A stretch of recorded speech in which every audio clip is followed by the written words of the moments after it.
Hello and welcome to Non-Stop Wrestling Chat. My name is Barry and this is your watch along of Monday Night Raw 1993. I'm sure it's January the 11th, 1993. Let me just check. January 11th, 1993. So this is going to be the whole thing. I'm going to be watching it. Jump on the network if you got it, or another YouTube channel, or whatever you want to watch it on. I'll be telling you timestamps throughout the night so that we can kind of be at the same point. And we're just going to shoot shit, chill, relax. I've got a nice lemonade here. And just talk about wrestling. Don't forget to jump into the comments below. And yeah, let's get into it. So don't forget to hit like, subscribe and that notification button so you know when I upload these. I'm going to try and make these a weekly kind of thing. So I don't know if I'm going to be doing Raw once a week, or I'll do Raw and then I'll also do WCW, or I'll do something else. We'll wait and see, but just now it's going to be Raw. So let me hit play and we'll get started. I know I need to turn this down. Don't want to get copyright claimed. So what have we got? Okay, so I'm starting at 2:17. We're at 2:17. So I've watched the intro already with Bobby Heenan not getting into the arena, and we've got Coco Beware against Yokozuna for the first kind of match. So don't forget to get it set up. We're still at the 2:37, 2:38, and we're just waiting for Yokozuna to come out. He's coming. Big Yoko. I used to love his matches against Undertaker, honestly. See the casket matches were great. Not really great, but when I was kind of younger and I was getting the DVDs, it was something that I really used to like. Plus he's just kind of different, wearing like the different kind of stuff, but different to now. Back then it wasn't. Like if you just look at Coco,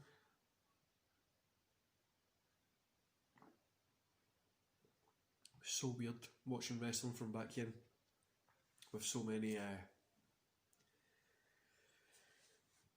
costumes and characters, and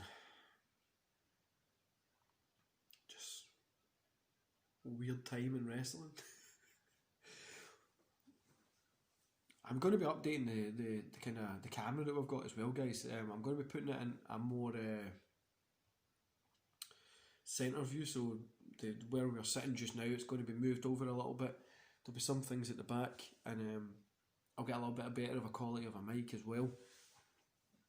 But we're going to be, if you remember from the very first of the channel, it used to have a great mic but a terrible quality camera. Now I've got a better quality camera, but the mic on it isn't great, so I'm just trying to get both of them kind of working together. And plus, for some reason, my editing software that I was using just doesn't seem to want to work. So let's get into this match, guys. I'm going to try and do these watch parties every week, like I says. I'm probably going to try and do a live or two. But I checked this morning, I didn't realise that Nitro and Raw started so far apart. So Nitro didn't start till 95. So Raw got 2 years ahead of that. So I was hoping to do like Raw and Nitro kind of simultaneously. But I think we'll probably... No problem is I don't want to do Nitro and give the answers away to Raw, but I suppose two different kind of series into it. Might do something totally different, like Velocity, some random walkthrough, or even an ECW walkthrough, watch party, whatever you call them. They'll lock up. Yoko just threw Coco across the other side of the ring.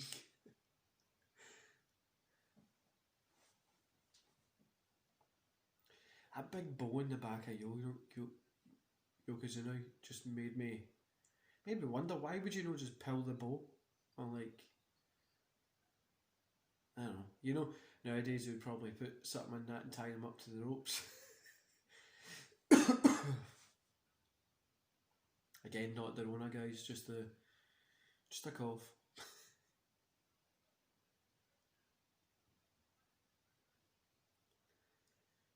Yoko just looking crazy as always.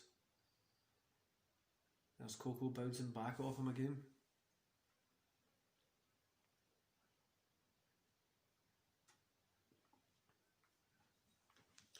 Do you guys enjoy Coco Beware?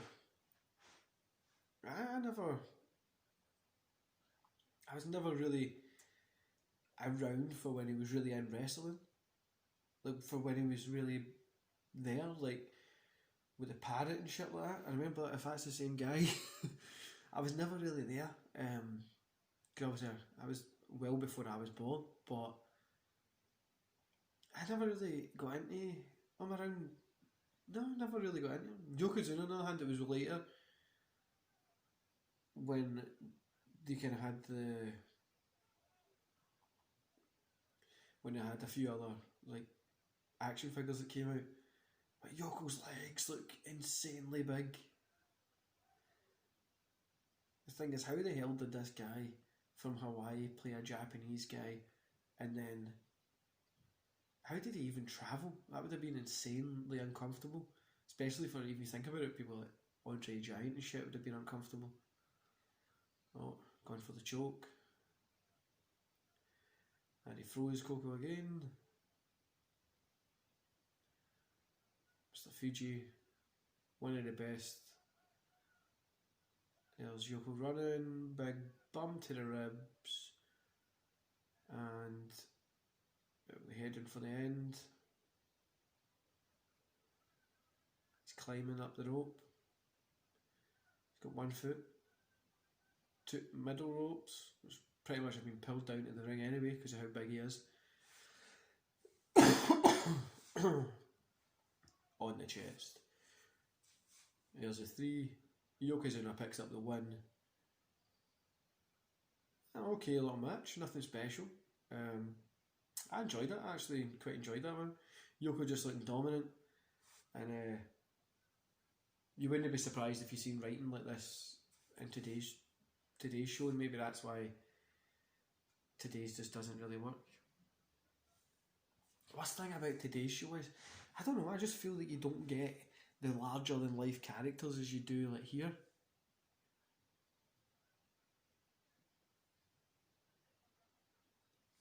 Like, I really feel the larger than life characters or we obviously have Strowman and the Fiend and stuff like that, but they just don't seem as big. Oh, we've got a little promo segment. January 24th, 1993 is the Royal Rumble. Let me know in the comments if you really may do the watch party, or we could actually just do like a review of like the Royal Rumble, or just a watch party of the actual Royal Rumble because it's long enough.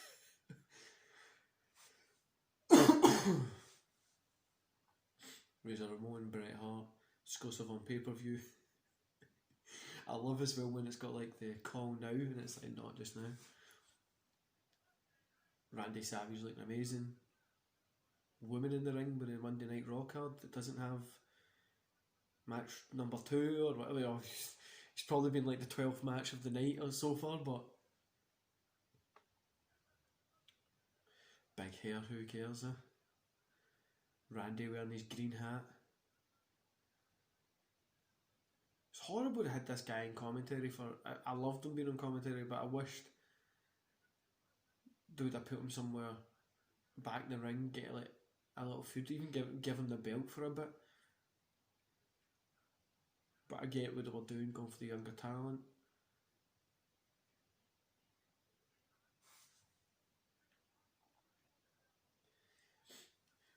Bobby Heenan on the discussing, just talking, which is always gold.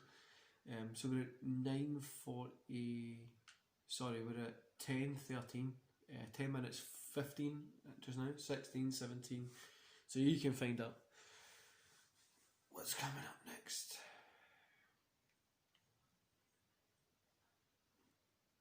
Next match is Steiner Brothers versus the Executioners. We're at 11:12. 11:18. 11:20. Steiner Brothers versus Executioners. Obviously, Steiner Brothers always felt was weird at this point, just we're just not bio. They were just WCW wrestlers, weren't they? Everybody knew them as WCW wrestlers, and I'm glad they went back when they did. The Executioners were just cringy. Sad thing is, they look like now the ninjas that were on Raw recently. They literally just look like the same. Wonder if they've kept the same stuff and they were like, oh look, here's your ninja outfit. Got Steiner doing a takedown. He's starting off with one of the Executioners. There's like Doink the Clown as he's out in the audience. It's been annoying. Annoying people. That's the first time I've ever realised that Doink the Clown was actually out in the audience. And I've watched the first Raw like countless amounts of times. Oh, there he's in the front row now. Got Rick in the ring. I was never a big Rick Steiner fan. Remember there was like a feud between him and Sting in WCW. Just never done it for me. Really, really never done it for me at all.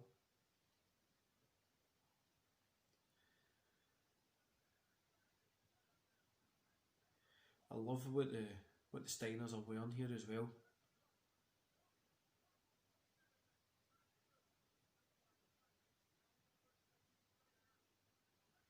Oh.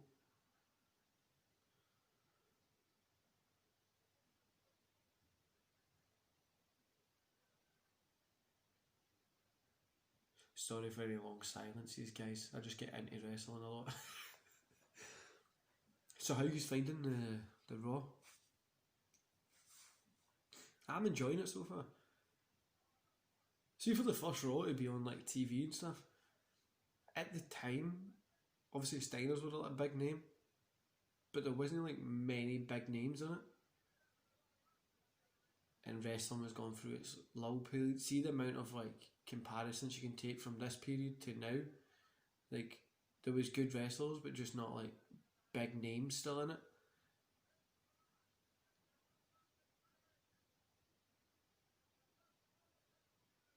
Steiner's in. Steiner just has always looked huge. Then he cut his hair, went blonde, and speaks weirdly.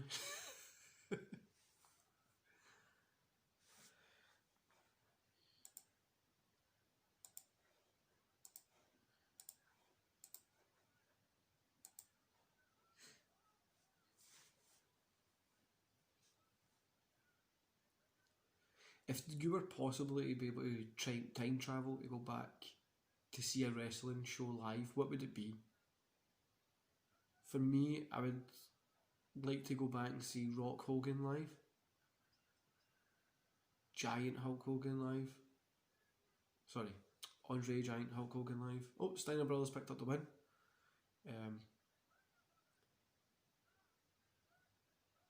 Or I would like to go back to the NWO, Hulk Hogan turning bad, to be an audience there. That would be great, I think. I was going to do this show as in just a blank screen. Bobby Heenan's dressed up as a woman. Try to get into the show.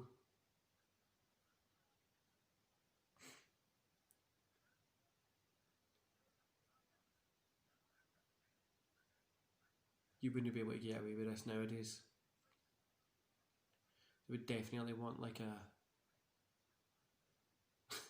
just took the wig off him. They would definitely need... You get like the Justice Warriors would be out, push out and stuff like that. We're at 16:05 so far, still half an hour left. Razor Ramon's up next. He's in wearing a delightful shirt.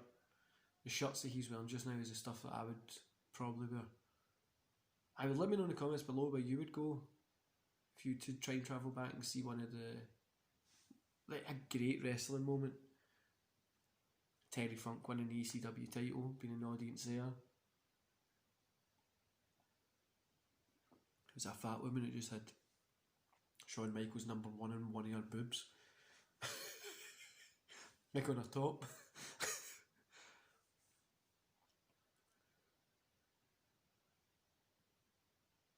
Razor with his stud earrings, doing his terrible. I don't even know how this guy got this accent and just kept this for so long and then like just dropped it. It was brilliant.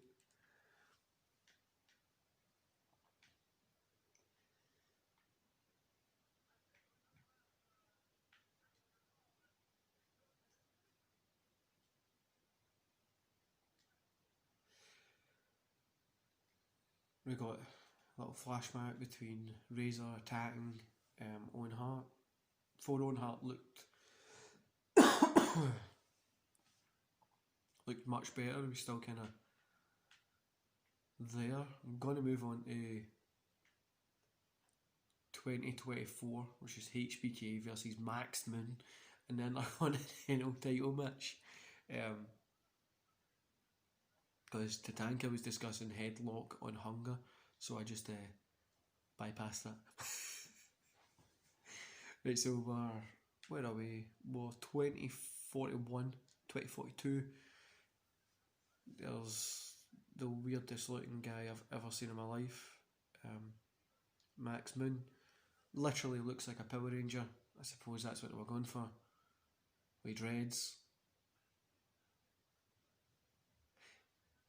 Why is his ears out like his eye holes of his mask? I don't get it. Shawn Michaels coming. Cool kind of blue intercontinental strap. Like that light blue intercontinental strap. The cool intercontinental belt as well. And then like the light blue kind of strap.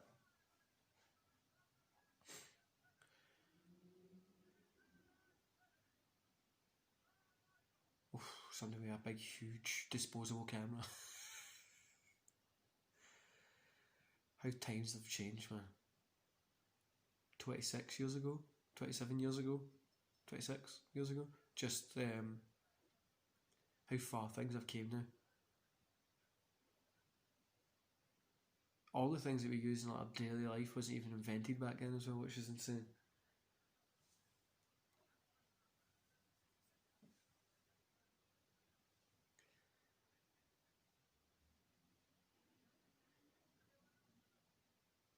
You know, I'm never a fan of Shawn Michaels at this stage. I've never been a big Shawn Michaels fan, to be honest with you guys.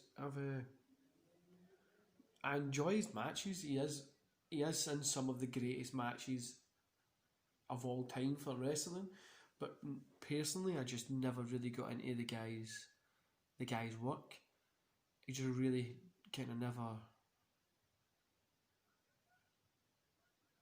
The only time I really got into his work was around about 2002 time, and when he went back to DX around the 2006 time.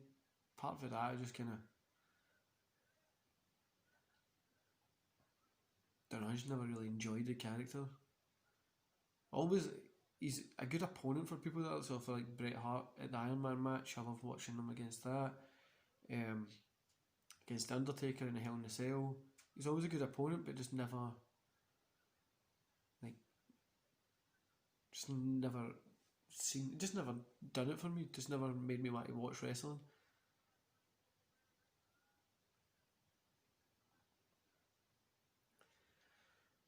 This guy looks so bad. the Max Moon. I keep going to call him Mad Max, but Max Moon just looks terrible. Sorry guys, I've knocked the controller, so it's moved to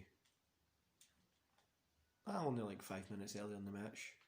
It's not that bad. Do you know, see the early Raws, like the early WWE like this, it's fun to look back on as well, because obviously it was like so bad. But it was also like so good.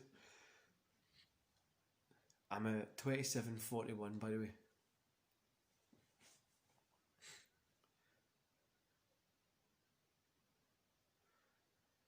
I'm more going to sometimes if we're doing this and it's like, not the matches, but like the interviews and stuff like that, if it just kind of gets a wee bit stale, just got to skip over it.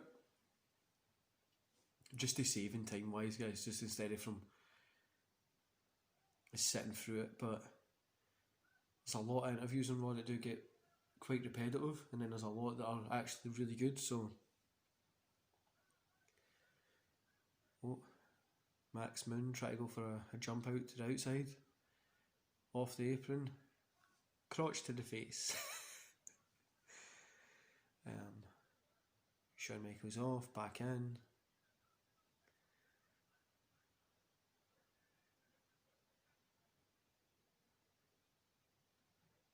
Looks like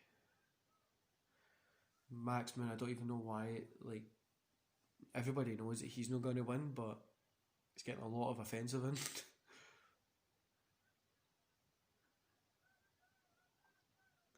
Near fall.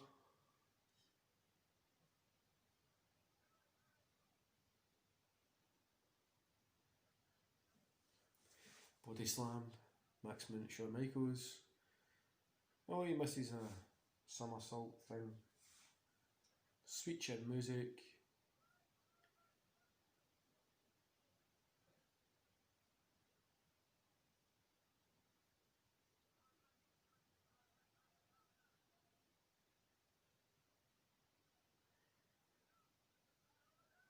Yeah, it's a pretty good back and forth match here. That ending was terrible. So we're at 29:42, and it was just like a backdrop ending. Don't even know how that was a thing.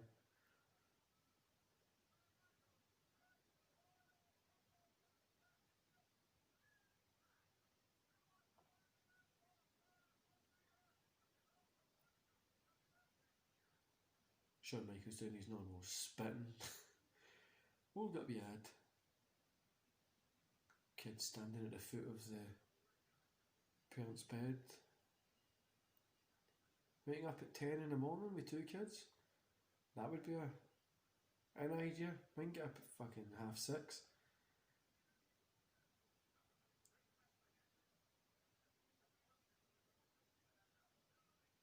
WWF Mania, Saturday 10 AM, 100% caffeine free. Still to come tonight, Damien Dementor versus The Undertaker.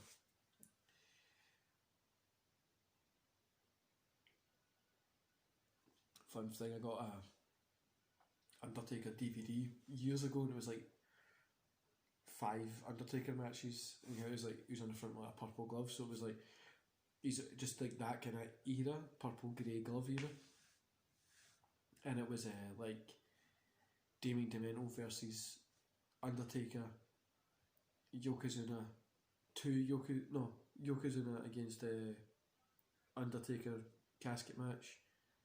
I can't remember the other ones. I think there was 2 casket matches on it, and it was just 5 matches. Only cost me like £2 or something. It was like 11 or something like that. So it was nothing. It was mega cheap back then. Oh, it was Shawn Michaels on the TV doing a talk thing.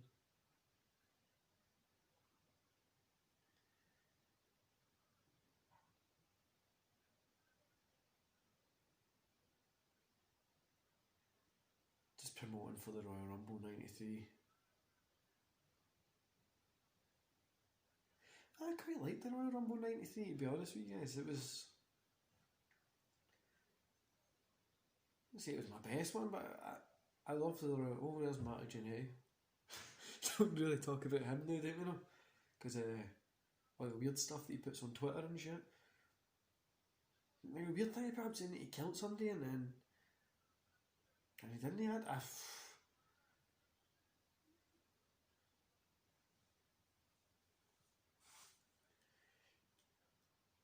I'm going to gloss over this one, guys, just because it's just promoting it. There's Sean Mooney going to talk to another suspicious fan. It's Bobby Heenan dressed up as like a weird looking rabbi guy.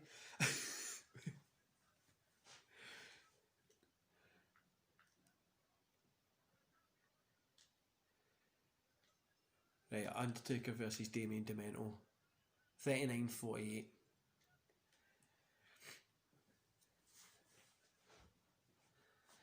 I'd have loved to have went to Raw back in as well. Like back in the day when it was in the arena it's in. Was it the ballroom? I can't remember what it's called. I'd love to go back. That's where they had the ECW One Night Stand, I think, as well. Probably wasn't it, but I just sure I remember that's where it was.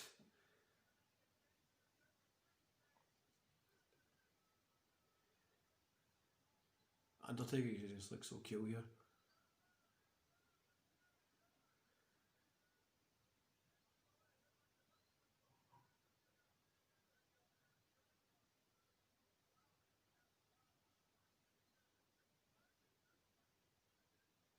Wonder if that tie when they ripped it off, if it was like Velcro, like a mad button, or like if ever they try and rib them and make it like tighter so it fucking falls forward.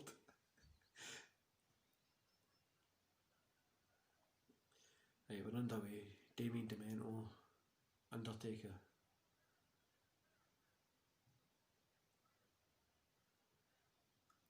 Taker looks so weird without tattoos. Face to face in the ring. Damien goes for the first swing.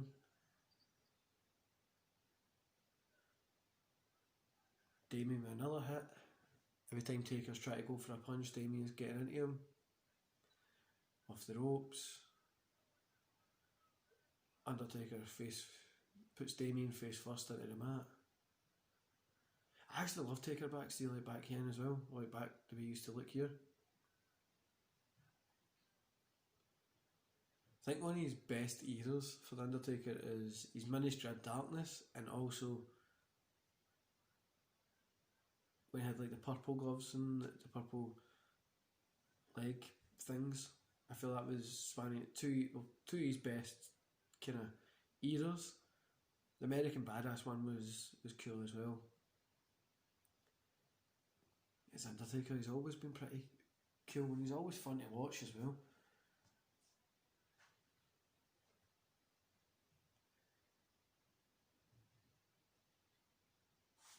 Whereabouts are we?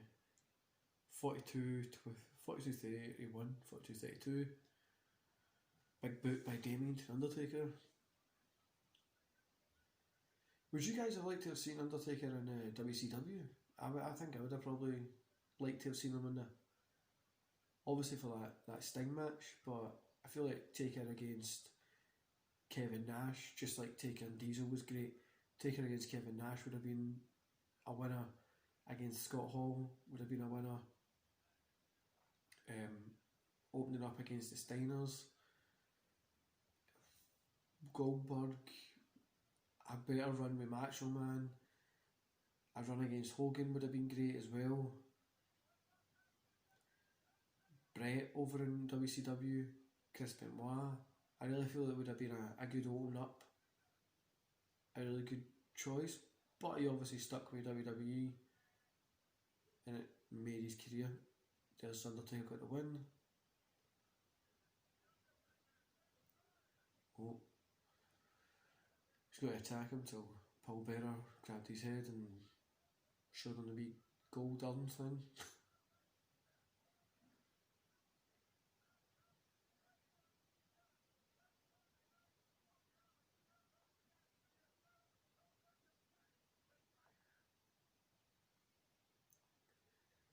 That's Doink. With his arm in like a flowery sheet thing. Imagine your whole wrestling career, you've worked up hard, you've put your life on the line, you've done everything that you could, and you become Doink. Or imagine even worse, like you become Gilbert. I suppose we all have those kind of work stories, eh?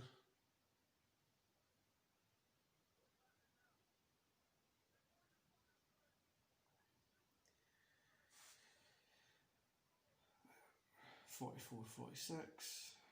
Got Doink and Crush kind of having a wee back and forth.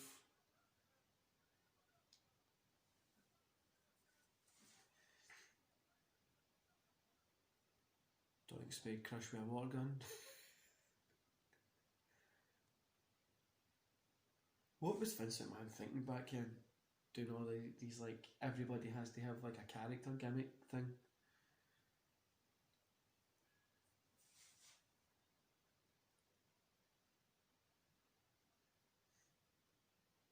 I suppose everybody has their gimmick even nowadays, but I don't know, it just felt so weird back then.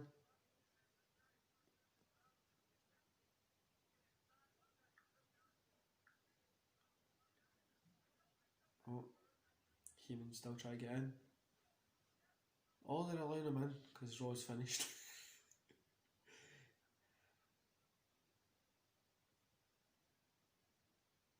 That's it, guys. So that's Raw finished. Obviously, we've done it a little bit quicker because we skipped over some of the kind of boring segments that are normally on like Raw, even to this day. But let me know how you thought about it. Did you enjoy the kind of watch party kind of scenario? And I'll have another one of these ready for next week as well, and it'll probably be episode 2 of Raw. So just a preview for you of episode 2 is we have Mr. Perfect versus Terrific Terry Taylor. An ICO promo. Have Slim Jims and Macho Man. And it looks like it's quite a lot. Marta Jannetty versus Glenn Roof. Looks like it's quite a lot of filler. We've got Ric Flair versus El Matador. Ric Flair challenges Perfect. Terry Loser leaves WWE. Mr. Perfect responds to Ric Flair's challenge. Then Repo Man. So that'll be next week's show. And I hope you enjoyed this, guys. And I'll see you here. You're going to see this either Sunday or Monday. So I'll see you here on Tuesday for Monday Night Raw review. See you later, guys.